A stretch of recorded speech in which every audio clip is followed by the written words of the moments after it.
professional bass player. My name's Deborah and this is the video journal of my career transition. And that was Never Give Up by George Benson. Let's just turn this off. There we are. And that bass transcription, or that bass chart, was very kindly done for me by Neil Newsom. So check out his channel. I bought it from him, and he does some really good charts. I'll try and put a link there to him on a little bit later when I edit this up. But yeah, it's a Tuesday, and it's the third Tuesday in the month. So it's Talking Low up in London today. It might be a bit of a challenge to get there today because there's a tube strike on, but nonetheless, I shall be going. And it's a matter of days now before our big gig at the railway. And at the beginning of the week, I was feeling absolutely petrified. And I thought I'd share with you something a bit more personal. So I'm in therapy at the moment. Obviously, I'm a therapist as that's how I earn my living currently, and I'm switching over. And I dip in and out of therapy over the years as I've needed it. But my therapist was so helpful this week. What we realised together is that I'm doing all the other jobs, to make it beautiful for the guests and for the other musicians, and to make sure everything runs smoothly. But what keeps falling to the bottom of the list is things that I want to do for me. So my playing. And this is making me increasingly uncomfortable. It's contributing to this uncomfortable feeling inside. And it just helps to have that space sometimes to realise these things. I'm not sure I'd have got there. I'd have kept thinking, right, if I just get through the list of practical things I need to do, then I can look at me and what I need. And actually, what I need has to come higher up the priority list. So what I'm doing now is practicing, really getting into 5 songs every day from the set list and loving it. And a lot of my nerves have disappeared. I've taken it back to basics, back to why I'm doing this and what I want to be doing, which is playing the bass. I know all these songs, I have learnt them, so it's just refreshing them. And if there's some jobs that fall off the end of the list, but my bass playing has had the attention that it needs, then so be it. That's a much better way round than me wearing myself out, all of the other jobs being done, and me don't get me wrong, I would always be able to make it through, and I'd know, but there's a difference between not winging it, but just sort of making it through and really looking forward to playing a song because you can play it well. And that's really the zone I want to be in and should be in. And it's not really fair to myself to disadvantage myself with, like a time poverty, so that I'm having a panic about that on stage rather than enjoying the night. So I'm really grateful that I've chosen to go back into therapy during this period in my life, to be able to have that space and that reflection, and to just have a look at some of the things that I do and whether they're serving me. It's very helpful for that. So yes, off to Talking Low today, and we'll have to see how the tube strike works out, but I'm looking forward to seeing the guys because I want to hear about, there was an overwater bass day. So overwater basses are, well, to me, they sound very expensive, and I've only really held one very briefly. I covet Sam Edgington's overwater bass, which is it's turquoise glitter, and it's just an exquisite looking and sounding thing. But I want to hear what they did. It sounded like it was a really great day.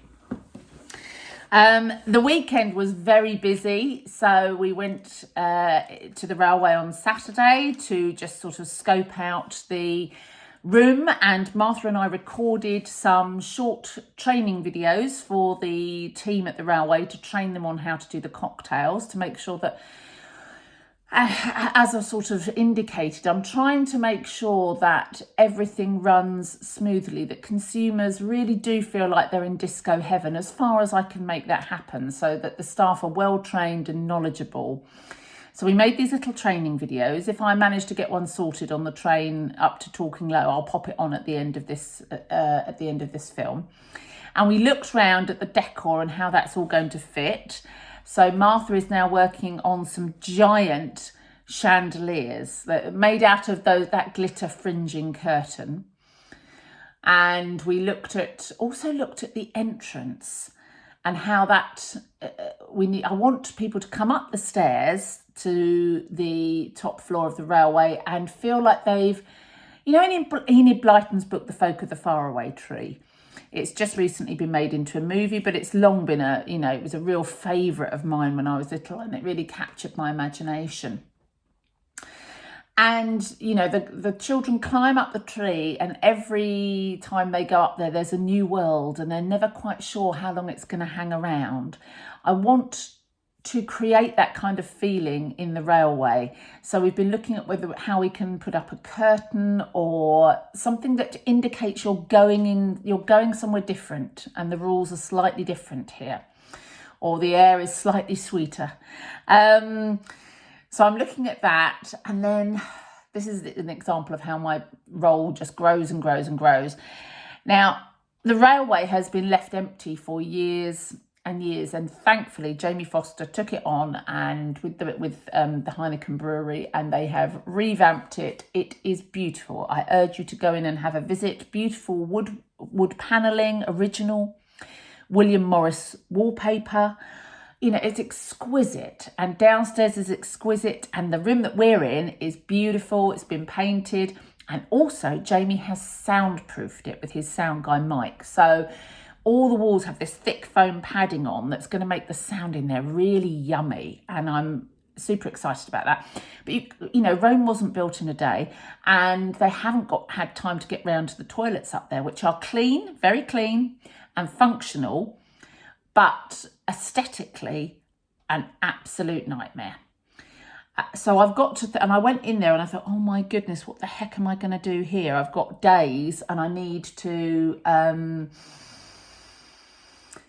find a way to make sure that the dream of disco heaven isn't completely shattered when people go to the loo. So I'm going to be sort of painting over tiles that are scratched. I've got some sticky back wallpaper, got some nice mirrors. I'll have another go at the floor and make sure that's really, I want to get brand new toilet brushes, just, attention to detail that hopefully people won't notice. That, no one's going to walk in and go, oh wow, brand new bog brush. But but I just want it to be nice for people. And Martha is designing, our patron saints are Liza Minnelli and Joan Collins. And Martha is going to design a little framed photo and quote from both of them, one to go in each of the loos and things like that. So, we'll do what we can. But what I do feel better about is that my therapist has helped me put my playing at the centre of this. And she sort of reminded me, if your playing isn't at the centre, at the core of this, then it all goes slightly skew-iff, because that is the point of it, that you are there enjoying playing the bass, feeling like you know what you're doing. And that's really helped.